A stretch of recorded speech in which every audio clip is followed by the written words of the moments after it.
All right, so Diesel We the People News one more time. Um, Going back to part two. Okay, running through the process. Whoops. Let's go back here, up here.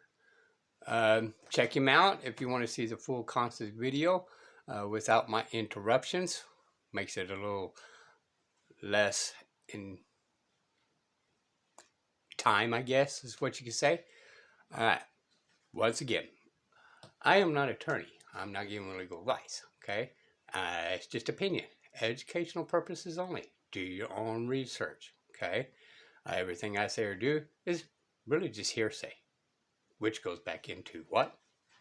Do your own research. Okay, but that includes everybody. Judges hearsay, cops hearsay, lawyers hearsay, I hearsay. Everybody's hearsay. Okay, you want to go by facts. All right. Never look just straight forward. Always look around you. Be able to protect yourself by any means necessary. Since this long video, let's get going. Train alongside the Marines using Hollywood sets instead of real-world buildings. They earned the nickname the Shake, Rattle, and Roll Boys. In 1984, in preparation for the Olympics, he bought 2 armored personnel carriers for his SWAT team, which he was only allowed to keep after painting them blue and labeling them as rescue vehicles. A tactic still used to this day, but we'll get to that. In 1991, a traffic stop in the San Fernando Valley neighborhood of Los Angeles escalated to a physical altercation, which was caught on tape. The video showed 5 LAPD officers violently kicking and beating Rodney King well after he had been subdued. But at trial, they were acquitted, which resulted in full-blown riots in 1992. The looting and destruction lasted 5 days and earned then Police Chief Daryl Gates the 1992 Ig Nobel Peace Prize for his uniquely compelling methods of bringing people together. How did his SWAT team perform in their first real test? Miserably. The riots only ended after 10,000 California National Guard troops, 2,500 U.S. Army troops, and 1,000 Marines took control of the city. A militarized police unit that still needed help from the military. But SWAT had a second purpose. During the 60s, the country seemed to be plagued with rogue snipers and armed bank robberies. They wanted a heavily armed unit for those emergencies. In 1997, the largest gun battle in American police history took place, the North Hollywood Shootout. A bank robbery turned hostage situation which has been dramatized in movies and TV shows multiple times. The robbers wore full body armor, so police weapons, including rifles, were completely ineffective. 2,000 bullets were fired over the course of 44 minutes. It only ended after one robber shot himself and the other surrendered and eventually died of his wounds. LAPD SWAT was on site and didn't do anything that the regular police didn't do. One SWAT officer double-tapped a robber in the chest with his AR-15 and he barely even flinched. Most every fictional depiction of this event rewrites history and shows SWAT saving the day. This is an example of propaganda, which has wildly distorted police effectiveness in the public consciousness. 2 years later, the worst school shooting in American history took place at Columbine High School in Colorado. And as a result, the number of SWAT teams in America grew exponentially. Every police department in America needed one just in case that happened at their school. But there were at least 6 SWAT teams at Columbine. 2 students entered the school and started shooting at 11:19 a.m. The first cop arrived 5 minutes later, and the first SWAT team 12 minutes after that. At 2:15 in the afternoon, students taking shelter in one of the classrooms put up a sign signaling that their teacher had been injured and needed help. SWAT finally got to them at 2:40 p.m. The teacher had already died. It took them so long to reach the injured because it was too dangerous to risk officer safety. Yeah, that's your job though. If you want the prestige and respect of being a hero, kicking in doors and saving lives, then you better do that when the time comes. Otherwise, you're just dressing up and playing army. I was in the army, and while I didn't experience the situation on the ground as it happened, I can assure you that it would never take 6 military squads 3 hours to clear a high school. Especially when you consider the fact that the shooters killed themselves at 12:08 p.m., meaning that for the last 2.5 hours, there was no active threat. Sit and think about that, people. 2 hours, no active threat for officer safety. Of course, the Supreme Court says that they are not responsible for your safety. Is to wait for that bad guy to stop. Which enhances what? They're not responsible for your safety, and the general purpose is what? For the corporate city.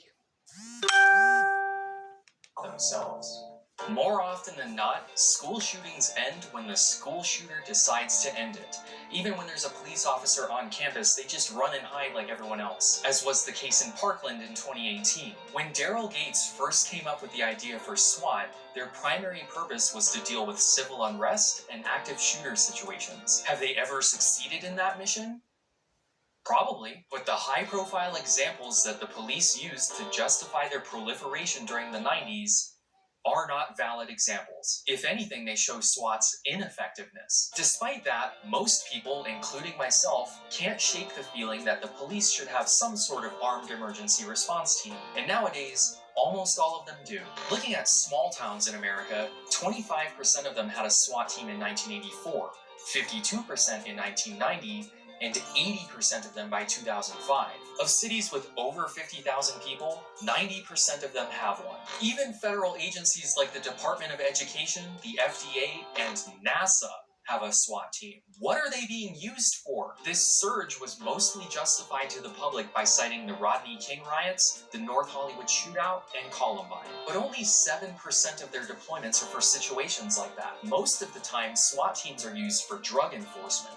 As a funny coincidence, Daryl Gates is also the mind behind DARE. Just say no. Active shooter situations fall under state jurisdiction, so if a police department wanted federal funding, they had to do it under the guise of federal drug enforcement, regardless of the reasons they gave the public. If you went to Congress asking... Which, by the way, people, federal government has zero jurisdiction unless your state enters some form of contract with them, and they get funding for entering the contract. It's the reason why enhance your sheriff. When the FBI comes, they are supposed to notify the sheriff and get their consent to come to your house. They already got the consent because they signed a contract. Just saying. For that military vehicle in their backyard. For money to start a SWAT team for a possible emergency, they would give it to you on the condition that you also participate in the war on drugs. The problem is that there just aren't that many fortified drug labs in the US. Of the 50,000 plus SWAT deployments in the US each year, 80% of them are to execute search warrants, mostly on low-level drug offenders. Up until this point, the United States followed the castle doctrine, another idea borrowed from Britain. Your home is your castle, and the government can't come in without permission. If they wanted to come in, first they had to knock, identify themselves, announce their purpose, and then wait for the owner to open the door. This is the Fourth Amendment at work. By the way, people, the warrant here in the United States, because of the tyranny in the other country, the warrant wasn't really its probable cause with all 5 elements, but it was also for it to be in their hands so you can see and verify that all 5 elements is there. And when they had a particular place to search, you can make sure there were in the guidelines of the warrant. But nowhere did it say that they're allowed to have a plain view warrant, which means sign a warrant just because we have suspect that there's drug in the car, but we don't know where it's at. So we're just going to go ahead and search the whole house. That's the reason why enhances particular place. But everybody keeps on forgetting that part. So the warrant that says the whole house is null and void. Also protects the police. If they don't announce who they are, what's to stop the homeowner from assuming they're a trespasser? The whole point is to avoid violence. But if the government is fighting a war on drugs and you're a drug dealer, what's the first thing you're gonna do after the police knock and announce? You're gonna get rid of the evidence. So in 1970, as part of the same crime bills that started the drug war, Congress authorized the use of no-knock warrants, which quickly became the norm for all search warrants involving narcotics. When all you have is a hammer, everything looks like a nail. If someone told the police that you're growing cannabis in your closet, without warning, your doors and windows could explode as a SWAT team comes charging in, even if you don't have drugs. Nowadays we call this swatting, but it's been a problem since the beginning. And that's assuming they get it right. Of all raids conducted by NYPD SWAT in 2003, 10% of them were on the... And hence is the reason why they could break into the wrong house, get qualified immunity due to an unlawful warrant that Congress decided to make up off the whim, and the Supreme Court, thank you very much, Supreme Court, by not doing your job, didn't tell Congress that was unconstitutional. Wrong address. Sometimes it was apartment 11 instead of apartment 12. Sometimes it was a completely wrong street. No-knock warrants violate the presumption of innocence in multiple ways. They assume that you do in fact have drugs. They assume that you will try to destroy them. They assume you're armed and dangerous, or that you might try to escape. All before you've even been charged. We talked about on other videos, right? There are 12 presumptions. Everything's assumptions. Assumptions. And enhances the reason why we go back into what? The informant that you are not allowed to face as a witness. So look all the due process just in that by itself, in that one realm of circle. With a crime. It's important to note that throughout the war on drugs, both Republicans and Democrats supported these policies. Here's then Senator Joe Biden bragging about one of his crown achievements. We changed the law so that if you are arrested and you are a drug dealer, under our forfeiture statutes, the government can, take everything you own. Everything from your car to your house, your bank account, not merely what they confiscate in terms of the dollars from the transaction that you just got caught engaging in. They can take everything. This is known as... Okay, now I'm going to do another video, which is actually Randy Kelton, which I've done previous videos about the asset forfeiture and how it's actually truly supposed to be. But we know these bar members are all in cahoots with one another by previous videos. Asset forfeiture. It had always existed on some level and really took off during the 70s. But in 1983, Biden changed the law so that you don't even have to be found guilty.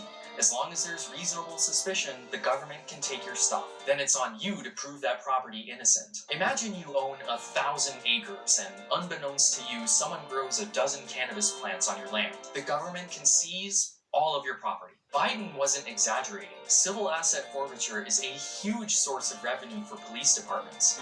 We'll go a step further. Imagine that you got 2 acres of land of growing corn, but an officer lied and said, hey, it's weed. Oh, great. We're going to do this. Asset forfeiture. Sometimes generating millions of dollars, which further incentivizes more drug enforcement and more SWAT raids. Throughout the 80s and 90s, crime was the most important political issue. Republicans and Democrats ran on tough-on-crime platforms. The crime rate peaked in 1991. But again, I want you to ponder this fundamental question. What is a crime? Did crime actually rise, or did our definition of a crime expand? At the same time, did the punishments for those crimes increase? What used to be a silly teenage behavior that would get you a slap on the wrist or detention is now a life-ruining event. We are all guilty of crimes. I know some of you will recoil in defense when I say that, but if you really think about it, you have done things that if you were caught would have landed you in jail. Have you ever explored an abandoned building? My friends and I used to ride our bikes around the school at night because it was dark and creepy. One time we got caught by the neighborhood watch and the guy with his flashlight told us to go on home. If we weren't white, he probably would have called the cops. If you've ever talked your way out of a ticket or done something with the expectation that you would just get let off with a warning, that's a privilege not everyone gets, because in the end, it's up to the cops' discretion who they arrest. By now you've probably seen this video of a police officer freaking out about having to wait a few minutes at a McDonald's drive-thru. So I told her, I said, don't bother with the food because right now I'm too nervous to take it. This person is entrusted by the law to determine when someone is acting suspiciously, which is all it takes to stop and frisk someone. If a cop decides to take a look at you and figure out what crimes you're committing, they will find one. This is generally referred to as proactive policing. Instead of waiting to react to a crime after the fact, they go out and try and stop it before it happens. Yes, just like Minority Report. But since they don't have any of the futuristic technology, cops just have... And I suggest everybody watch that movie and look at it as what we see today as policing. To use their gut instinct and maybe past crime statistics. So which neighborhoods did they target for proactive policing? White people commit crimes at pretty much the same rate as black people, but racial profiling practices like stop and frisk had cops specifically looking at minority communities. And if you're looking for a crime, you will find one. For various historical reasons, minorities tend to be poor, so they don't have the ability to mount a successful legal defense, leading to higher conviction rates. You've likely heard borderline racist arguments about how minorities are more likely to commit crime based on incarceration rates. And some of those people are... Which, by the way, is what?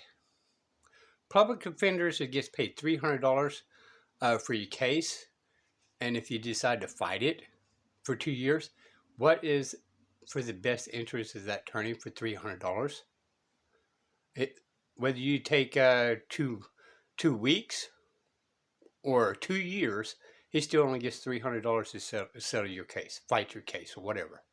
What is his incentive to actually do the right thing? Well, you got to bound him up with a due process of, what is that word? Bar grievance to affect his insurance. And every single family member that's involved file against him. Can't be just one, because they just throw it in the trash. Every single member files one. Probably guilty of crimes, but minority communities are disproportionately more likely to be proactively policed, which results in more convictions, which results in more proactive policing, which this cycle has been pretty much unbroken since the Civil War. The overall crime rate in the United States peaked in 1991. At the same time, the incarceration rate grew exponentially, then leveled off. The easy explanation is causal, that by putting so many people behind bars, they weren't free to commit crimes. The only way you could think that the relationship is causal is if you think it's the same set of criminals repeatedly committing all of the crimes, and we caught all of them. There are... Alright, sorry. Speaking too much, my videos become too long, and I'm splitting it into 3. Again, if you want the short version, go to Knowing Better. Okay? But educational purposes, you get a little extra of my opinion. Okay? But do your own research. I'm not an attorney. Next time, Diesel We the People News.